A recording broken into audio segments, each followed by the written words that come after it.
rise, oh. You cannot jump queue. Don't stress me this morning. My driver dropped me here by 6. Okay. Daddy, please. My wedding starts in 2 hours. My hairstylist traveled. Problem. No woman leaves Golden Crown unattended to. That woman is not ordinary. She is gifted. Madam? At the busiest corner of a lively town stood a salon that everyone talked about. It was called Golden Crown, and from morning till night, women filled every chair. Young girls came for neat braids before school, brides came for glowing makeovers, market women stopped by to retouch their hair.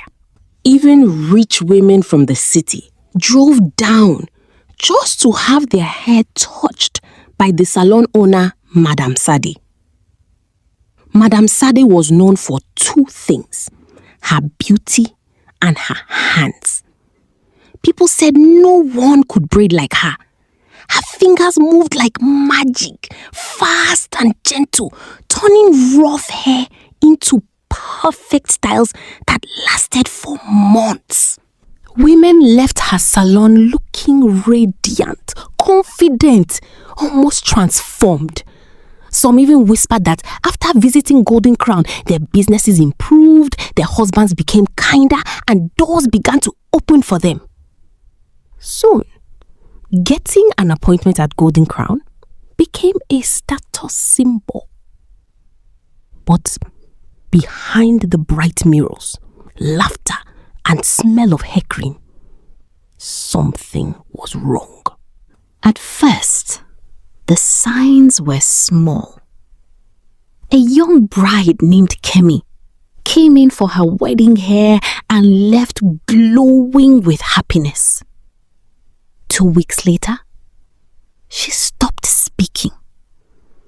She would sit for hours staring into space, her once bright eyes empty and distant. Then another customer, a university girl named Anita, suddenly began forgetting things. She forgot her classes, her friends, even her own mother's birthday. Her family blamed stress. Soon, stories spread of girls falling sick after visiting the salon. Some became withdrawn, others grew strangely weak. A few disappeared entirely. Still, the salon remained full because every woman who walked out of Golden Crown looked too beautiful to ignore. Among the salon workers was a 17-year-old apprentice named Amma. Amma had worked under Madam Sade for over a year. She swept floors, washed hair, greeted customers, and secretly dreamed of becoming a famous stylist herself. Madam Sade had taken her in when her widowed mother could no longer pay school fees. To Amma, she was more than a boss. She was a savior.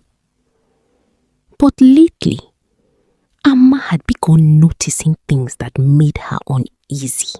Every evening, after the salon closed, Madam Sade would gather the hair swept from the floor.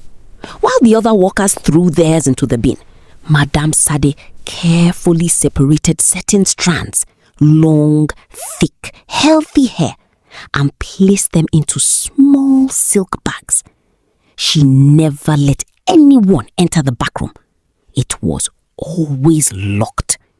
Whenever Amma passed by it at night, she could hear strange sounds behind the door. Sometimes soft whispers.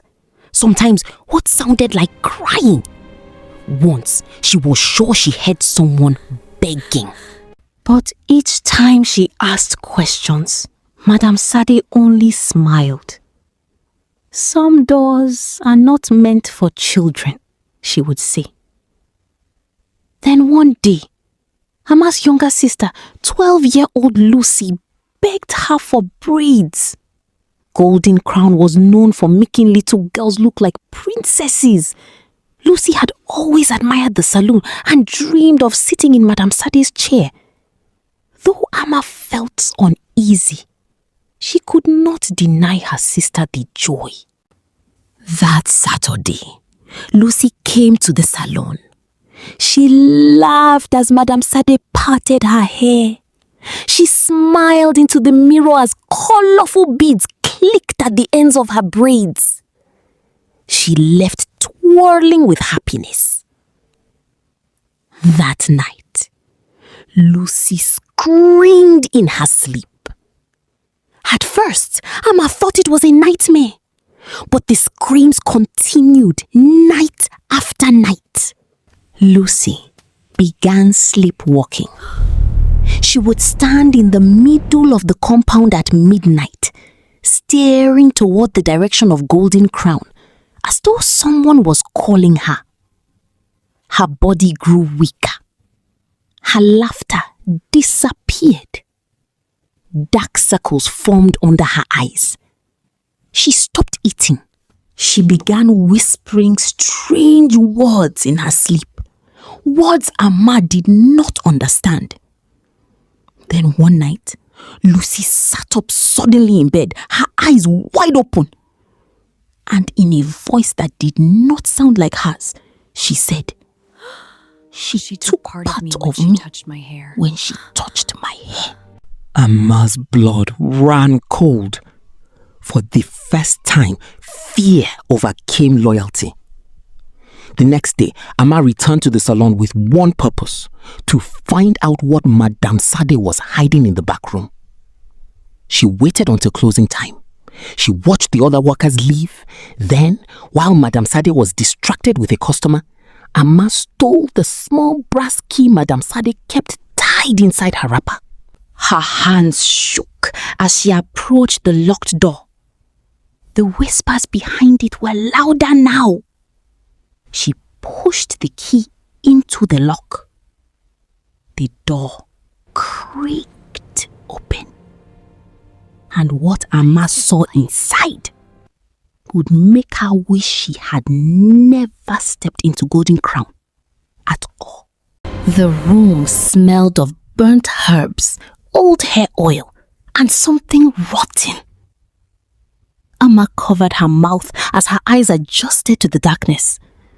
The walls were lined with mirrors, but these were not like the ones in the salon.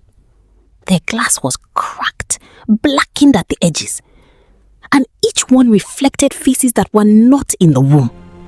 Women crying, girls sleeping, mouths moving silently as though trapped behind the glass.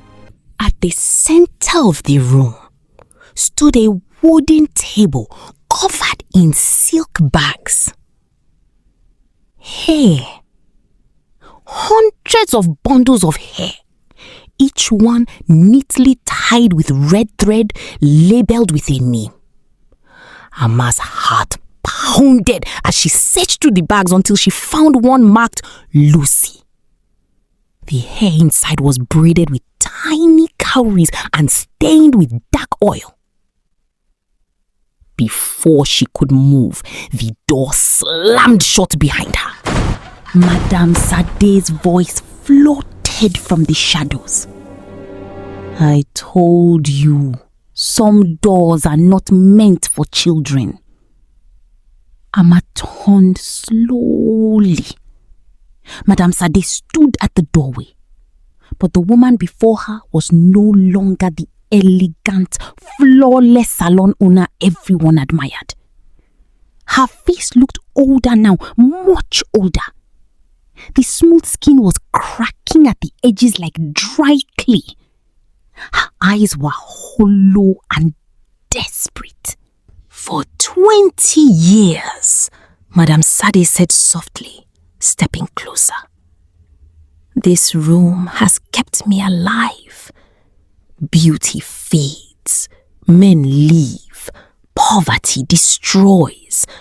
But power can be taken, strand by strand. Amma's chest tightened with rage. You used innocent girls. Madame Sade laughed bitterly. Innocent? The world is cruel, child. I only took what they would lose anyway. A little youth, a little memory, a little luck. In return, I gave them beauty, confidence, a taste of what they begged for. Amma thought of Lucy's thin face, of Kemi's empty eyes, of all the girls who had walked into Golden Crown trusting her. No, she would not let this continue. As Madame Sade reached for Lucy's bundle, Amma lunged fast. She grabbed the bag and ran toward the nearest mirror. Madame Sade screamed, a sound so sharp it shook the walls. "Don't touch the mirrors!" But it was too late. Amma remembered the old stories her mother used to tell, that evil hidden in mirrors feared truth.